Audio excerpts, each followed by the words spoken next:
Hi ladies, really excited to be sharing with you a topic that I probably haven't spoken about so much, but we cover it in our 13-week metabolic reset, and I just feel it's really so powerful for reclaiming your power in terms of cravings at both a physical level, as in the body's physically craving, as well as an emotional level where you're emotionally craving something. And I really want to kind of unpack that a little bit for you so you can help basically reclaim your power.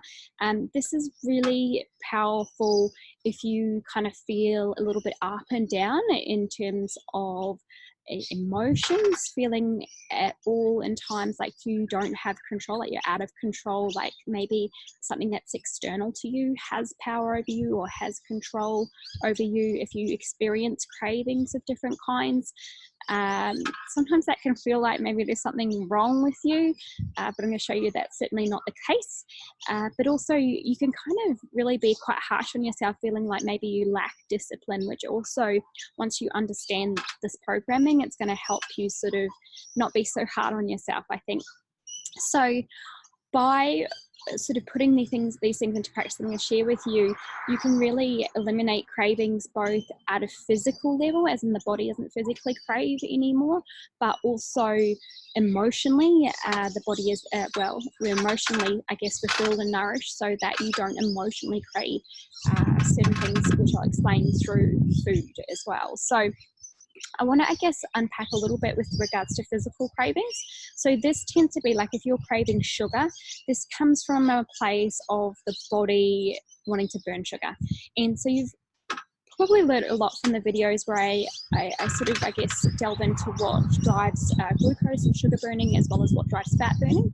So some of the things to consider if your body's craving sugar is to consider, okay, well, where are possible stress factors? Because stress is your quick, easy, it's a fight or flight response. You need a quick, easy fuel. So the body will want to burn glucose because it's the paper on the fire. It's quick and easy to use. Things like low serotonin is one we probably haven't discussed, but serotonin is one of your happy hormones. So if this is low, and there's a few factors, so I won't go into that too much, but if your serotonin's low, and this can really impact moods, then you can crave sugar, carbs, because these actually boost your serotonin and basically give you some happiness, or give you this hormone as a temporary rather than a sustainable resource within the body. Also things like sleep. If you haven't had enough sleep, you can imagine that's going to be a little bit harder for the body to really make an effort to burn the log, which is your fat stores. So it's going to go for an easy resource, which is your glucose stores, which is sugar burning. There is also a link with leptin and ghrelin, which I'll mention in a moment, which is your two hormones that shift based on your sleep patterns as well. High intensity exercise, you're going to crave sugar because this is the fuel that you're burning. So if you're craving this is something else to consider. So basically some of the things that you can do, well actually let me just kind of explain, I guess, those couple of hormones that I want to mention. So one, leptin is one that we probably don't talk about too much out in the public, I would say, but we cover it in our 13-week metabolic reset. Leptin is one of your really powerful hormones that's linked to the thyroid and also to your metabolism. So as it goes up, this can speed up the metabolism, but as it goes down, then this can slow down the metabolism. It can downregulate the thyroid as well. It is released by your fat cells. So basically, as you gain weight, you should release more leptin, and therefore this hormone actually allows you to feel satisfied. So really, as you put on weight, your metabolism should speed up and you should also start to feel more satisfied. So it actually, your body has its own regulating system. So you shouldn't overeat and the body should start speeding up and burning that fat that's there, because it's designed to do that. But it also, as a side note, for you as well, because this is a really healthy hormone to optimize, dietary fat also increases the production of leptin as well. So that can help speed up the metabolism. It can help you feel more satisfied as well. And therefore, this can reduce overeating and speed up the metabolism as well. So it's just to give you an idea, one of the challenges that comes from this hormone is as as this increases, or say as your fat increases on the body, then triglycerides is another issue, which I won't go into too much today, but as that starts to go up, then, and this is a marker of different diseases as well, then the body can stop listening to leptin. This is why people can be overweight and the body's producing the leptin, but it's not listening, so the metabolism isn't speeding up and you still feel really hungry. So if you're feeling hungry and you've got this excess weight, you're either burning sugar, and that's why we're needing the extra sugar, or potentially triglycerides is something you want to have a look at as well. I'll share a study that was done on the Biggest Loser contestants. I wrote a blog on it, and you can see the damage that the Biggest Loser contestants do when they basically work out really hard. So they work out about 90 minutes a day. They did a study in 2009, and they eat about 1,200 calories, which would be considered a calorie restricted diet. And so the body gets the message that there's not enough fuel, basically. So we know that this will down-regulate metabolism because it's got to preserve the fuel source. But in the process, leptin really drops to zero, nearly zero. So it's really, really low. So basically they leave the competition starving and their metabolism is slowing right down. And the challenge is when they put the weight back on, because all of them, bar one, put the weight back on afterwards, which you don't necessarily see. There is a dysfunction between the metabolism doesn't speed back up again. So what ends up happening is they put the weight back on, the metabolism is slower, and now they've got a disconnect between their hormones and their metabolism. But I'll share that for anyone that wants to delve into that a little bit further. The other hormone that kind of goes along nicely with, in terms of physical cravings, is ghrelin, which is a hunger hormone, which is in the stomach.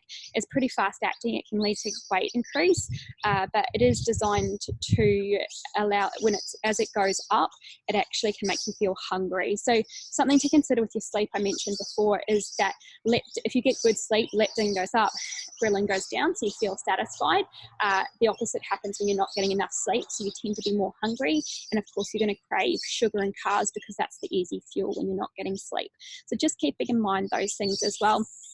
I do want to, I guess, explore the other aspect, being the emotional component of cravings. And it's really important to understand, I guess, the human nature is for us to move away from pain and towards pleasure. So when you're craving something, there's two things that are happening. One, you're moving away from pain, of some pain, I'll explore that, and also you're moving towards some sort of pleasure. And once we understand this, we can really nurture both aspects and be able to really reclaim control over our emotional well-being. So the first part is understanding the pain. So if you understand what the pain is, generally what happens is we have uncomfortable emotions. Maybe it's shame, maybe you're put in a position where you're embarrassed in front of a lot of people, just someone yelling at you in front of everyone else, something like that. Or maybe you're just overwhelmed as a parent and there's a lot of emotions and you really, that just overwhelms you. So you might move to food to avoid having to deal with those feelings.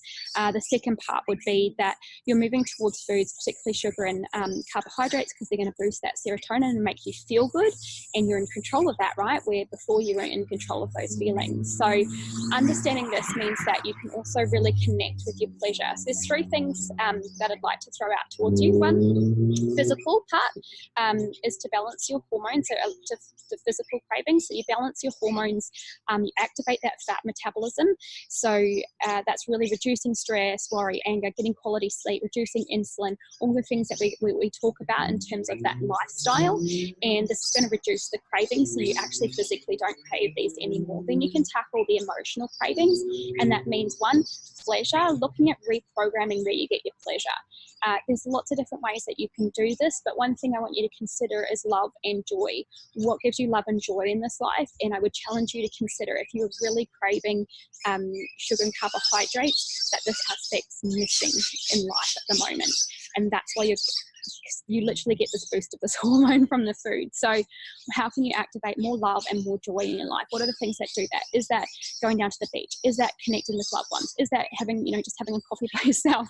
Whatever it is, what are the things that really connect you with that? Because really tapping into, and to be honest, going deeper into your own and finding that love and joy from inside is going to allow you to really reclaim control and not have to rely on external sources for that too.